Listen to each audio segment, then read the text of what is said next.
to Peat Sports. Sports brought to you by the fans for the fans. This is episode 4 and welcome back. Thank you guys for watching.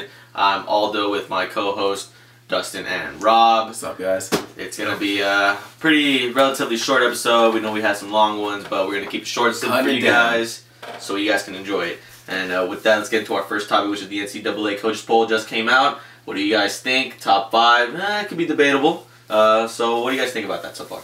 Alright, well, when you guys look at the top 5, we have number 1, LSU, obviously the national championship. Also with the number 2 pick is Alabama, the winner. Then coming in at 3, we have USC, then Oklahoma at 4, and Oregon at 5. Robert, what do you think about that? I think USC should be at least number 2, only for the reason that Alabama lost a lot of starters on defense, and no one really knows how strong they're going to be basing off of just a spring practice, spring scrimmage. I think that that USC showed last year with the 10-2 season and not being bowl eligible that they will be able to be at least top 2 this year. LSU is going to be strong because of what they did last year. I think Oregon should be 4, only for the reason they're 5 now. Only for the reason that Oklahoma is in front of them, and Oregon only lost their top running back and their quarterback, but their backup quarterback is, to me, better than their quarterback of last year. So their running back, they're fine with Anthony Thomas. He's coming back, and he's going to be amazing as well. So I think they should at least be number 4. The top 25 is pretty reasonable, except the top 5. I think it should be switched around a little bit, but that'll change once the season starts and teams work their way up by improving too. It always happens. Yeah, I agree with that for the most part. I think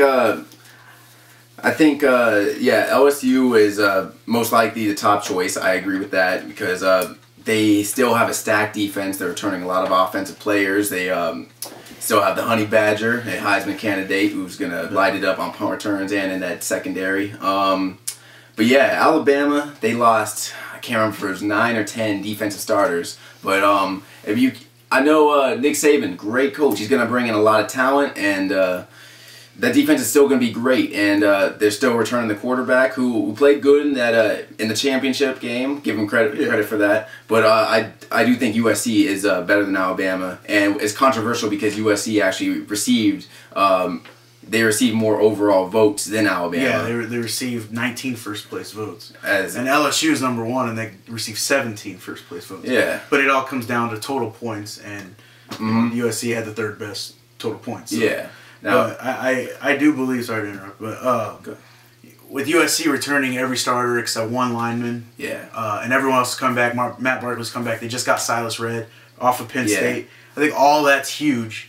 And to sit there and to put a team that lost a whole mess of players and have to figure out a way to get the new players coming in to work together the same way they did last year, it's difficult, and for them to be ranked ahead of them is pretty ridiculous. Yeah, I mean, obviously you have to give Alabama their props for winning the championship, but look at who they lost. They lost so many defensive players, and that was the reason why they're so good. I mean, how many times have you seen a shutout in a national championship? Never. That was the first time. And so they rely on their defense, and they lost so many starters. But when you look at USC, they're returning everyone except for the linemen. You have Matt Barkley, who's going to be possibly the first-round pick of the next year's NFL draft. Yes. He threw 39 touchdowns, 7 interceptions, 3,500 yards. Those are insane numbers. They're going to have an insane rushing attack with Curtis McNeil, now Silas Redd, DJ Morgan. It's going to be a rushing trio with 2 amazing receivers. Yeah. Top 2 receivers. I think they should definitely be in front of Alabama, and I expect to see them meet up with LSU in the championship game.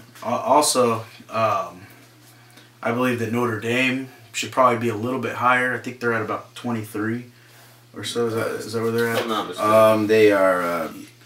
Yeah, they're about 24. I think they should be around 17. They had a decent year last year. They fell in some places. You know, they lost to a few teams that were pretty good. You know, they also lost to a few teams that weren't that good. But they have 3 quarterbacks that are pretty good.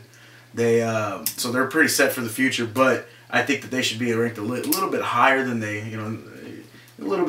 are right now, 24.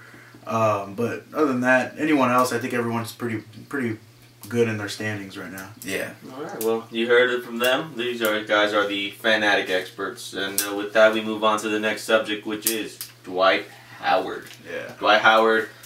I mean, this whole offseason in the NBA has been just Dwight Howard talking. I mean, he's going to the Nets. Now, then he's going to the Lakers. Then he's going to the... It's a crazy what he's doing. Where do you think he should end up? I think the team that needs Dwight Howard the most is the Brooklyn Nets. Because when you look at the Brooklyn Nets, they're the team that's coming up in New York that people forget about. You also have the Knicks, who have been in the playoffs for the past 2 years, and they're kind of seen as the team of New York. And Brooklyn's kind of in the same position, but no one really gives them their shine. Until this offseason, they made some good moves. They locked up Darren Williams, multiple-year contract, went after Joe Johnson, the Hawks' best player, got him. They're trying to build their own big three like Miami have. And if they were able to get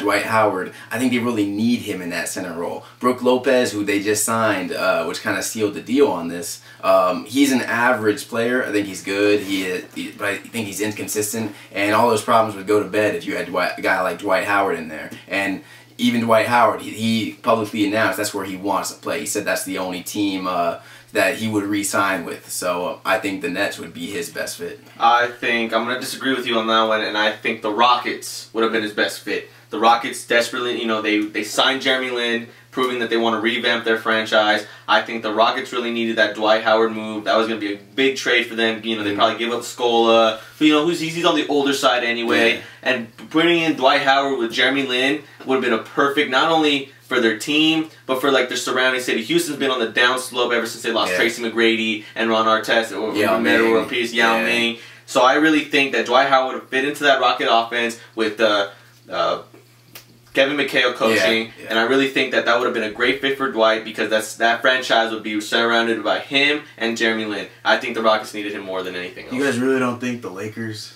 need Dwight Howard to make this finals run? No. Like, you got Steve Nash, free agency. Mm-hmm. Why not? Why not get a guy who's better than Andrew Bynum to do this run to the finals and win? He's a 6-time All-Star. That's true. 3-time Defensive Player of the Year. 3 times Player of the Year. Mm-hmm. Averages 18.4 points a game in his career. Why not? Well, I'm gonna put it to you like this way, Big Rob. Because the Lakers have Andrew Bynum. Last season he proved that he was not only the best center in their franchise, but the best center in the league. Dwight Howard had nothing on Andrew Bynum last season. Dwight Howard had an injured back last year. So, Andrew Bynum's been on bad knees since he started his career. That's true. Andrew Bynum proved last season that he was the better center. Yeah, 1 year. Okay, but that 1 year Howard's been doing it for four straight years. He's been the best. The thing is, Dwight Howard won a slam dunk competition. Come on. Dwight Howard's been such a bigger baby than Andrew Bynum. Oh, I want to go to the Nets. Are you serious? I want to get my coach fired. I don't like my coach. Let's get him fired. I don't. Dwight Howard. Andrew Bynum has never requested a trade. Yeah, but he's also complained. And he's a big baby. Well, everybody complains. After frustration 2 years ago in the playoffs, he took his jersey off and cried on the way to the locker room. I mean, he lost in the playoffs. He's a little punk. He needs to stop pouting. So you're going to tell me that if he got swept in the playoffs, you're not going to be sad? Oh, no, I would be mad, but I wouldn't sit there and act like a fool and make my team look horrible that way. He sat there and he cried, he pout, he sits there like, oh, I'm just gonna, not take this play off. You see him jogging down court. He jogs down court sometimes when he knows that they are down. They're down by 20 or something when they're getting blown out. He just gives up on the game. He gives up on the team. He doesn't sit there and he doesn't play for the team. He plays for himself to make himself look good. You really think Dwight Howard didn't play for himself? He got his coach fired. He didn't like his coach. He took his team to the finals. Understanding and his coaching. And you're really gonna fire a coach that took you from a nowhere season to the NBA Finals because your player said, "No, I don't like him anymore." No, of course not. The thing with Andrew Bynum and Dwight Howard, they have very comparable stats, especially last season, very close numbers. But the thing why I think they should keep Andrew Bynum is he's putting up very similar numbers to Dwight Howard, which is why I think he's the best center in the NBA, or at least has the potential to. He does have some attitude problems. There's no disagreement there, but I think he definitely has the potential to do it because he's playing along superstars like Kobe Bryant, Pau Gasol, and when you look at Dwight Howard, he's putting up those numbers, but he's the center of the universe in Orlando. He has to put up those numbers. When was the last time Dwight Howard got suspended because of an attitude problem? That's true. No, I mean when you get suspended, you're putting your team down. You're playing for yourself. And when you get your coach fired. Yeah, but you're making bad choices. Yeah, when you get your coach fired, you're not going to put your team down. Hey, did the team suck? Yes, they did. But that's all good. Dwight Howard wants to leave now. Dwight Howard wants to leave now. Well, that's a do you think, so you're saying he'll do that to any team he's on? Yeah. Any team he's on, he's gonna get the coach fired. I say any team he's on, he's gonna give up on the team and want to get switched. He even said it. If he were on the Lakers or the Rockets, he was like, all right, I'll play this season now, get my money, and I'm gonna leave then because I want to be. But that's what I think. If he goes on the Lakers and he wins a championship or at least gets to the finals, he'll want to stay there, just for the focus that the team has one more year after that to be great. All I'm saying is 2 rings versus no rings. It's a better choice on my spot, on my part.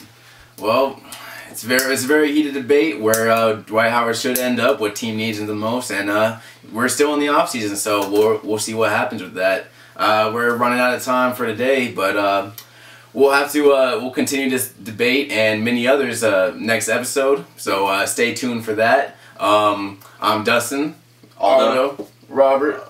And be sure to click the football to subscribe, the baseball to see our last episode. And with that, guys, we sign off and say thanks for watching. Comment, rate, subscribe. Definitely. Later.